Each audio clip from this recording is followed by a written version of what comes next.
A penguin, a panda, a pigeon, and a pirate walk into a bar. Google was once simple, and the web was like the Wild West. Whoever drew fastest would ultimately emerge victorious. But there was an obvious problem with this, because it meant that anyone could get to the top of Google without there being any real necessity to create a high-quality website. You could write the lowest quality content in misspelled or broken English, and you could cover it in spammy ads. But as long as you had lots of keywords and lots of links, you'd still come out on top in the results. That meant that people who used Google would end up getting burned because they'd click on low-quality results. And if that carried on, Google would risk losing customers. If every time you searched Google, you found websites that were trying to steal your credit card information, you would probably eventually stop trusting Google. It got so bad that people even started using article spinners. These were tools designed to copy other people's content, replace all the words with synonyms, and then publish it. The result was an unreadable jumbled mess, but it was enough to crack the system. Remember, Google is just like any other website owner. Their customer is the advertiser, and therefore the visitor. They have no loyalty to the website owners, and they are under no obligation to ensure that you keep getting traffic. So, Google evolved.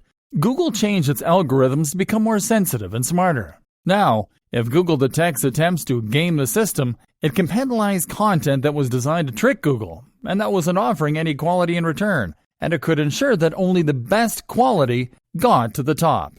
Google's algorithms rolled out, each with a different name, and each of which would shake up the market in a huge way. For example, all Google's updates and what they mean for a good SEO strategy.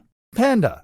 Panda was the first big algorithm update to launch, and this was designed to penalize all those sites that had plagiarized their content, that had used spam, or that had used keyword stuffing. Keyword stuffing is when you try to get Google to rank your site for a certain keyword and you go way overboard in inserting the keyword into your text to the point where it becomes unreadable. Welcome to this Buy Hats Online website. Looking to buy hats online? Buy hats online here. It sounds funny, but people were really doing this. All those sites that were guilty of so brazenly manipulating Google's algorithms were punished, sent right down to the bottom of the SERPs, search engine results pages. This actually destroyed some businesses, and many people were very angry at Google as a result. But in Google's defense, it had always told site owners to write for the user and not to write for Google. Penguin. Penguin targeted spammy techniques focused around links.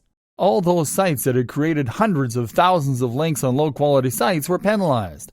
Fortunately, Google also presented a links disavow tool that site owners could use to disassociate themselves with low-quality links.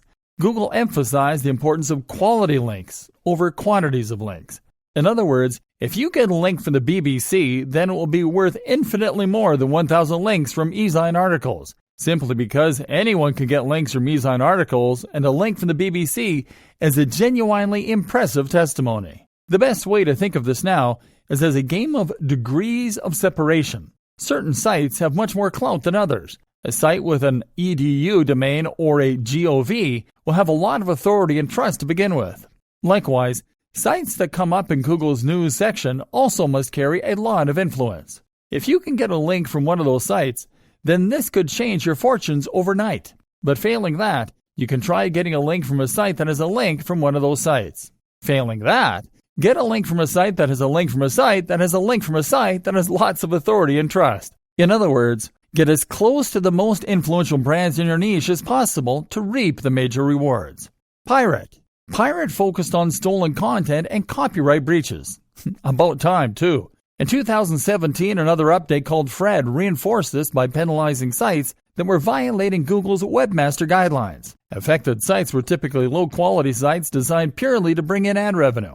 Pigeon. Pigeon is all about local search, and it basically makes the location that the search is being carried out in even more important. That's why one of the best strategies for a new SEO campaign today is to start local. Start by targeting Buy Hats Online Santa Monica, and only then branch out into other areas and more global searches. Another update in 2016 called Possum doubled down on this, with queries performed closer to a business being more likely to bring that business up as a result.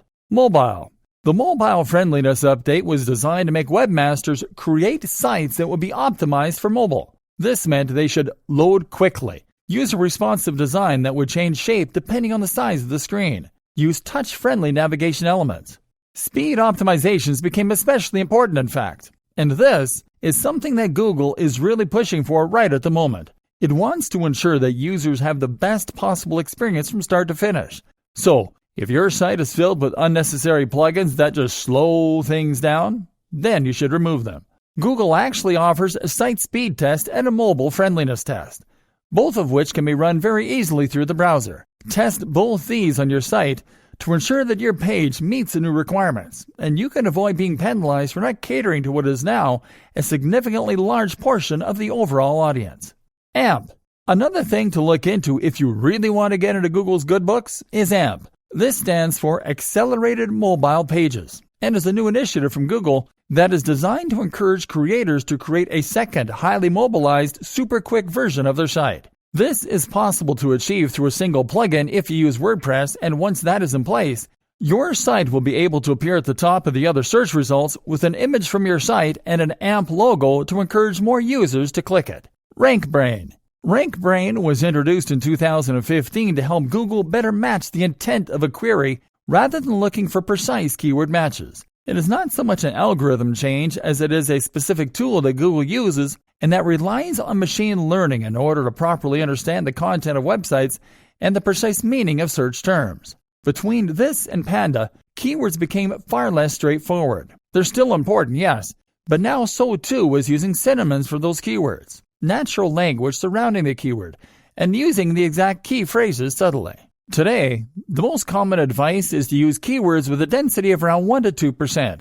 That means 1 or 2 keywords for every 1 to 200 words. I personally recommend going even less. Meanwhile, the use of synonyms and related language is what's known as latent semantic indexing. It's also important to think about the placement of your keywords. A keyword used in the first few sentences, in the header, in the footer, etc., all carry more weight than a typical keyword used anywhere else in the copy.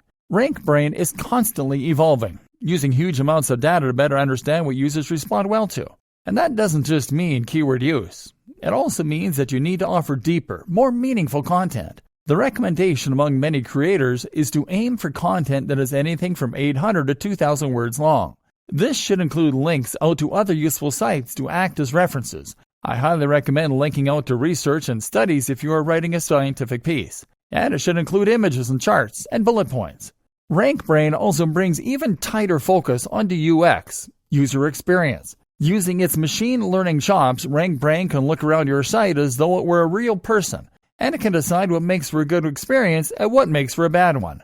So even if you have great content, RankBrain will penalize you if your site is poorly laid out, or if that content doesn't use a nice readable font with big headers.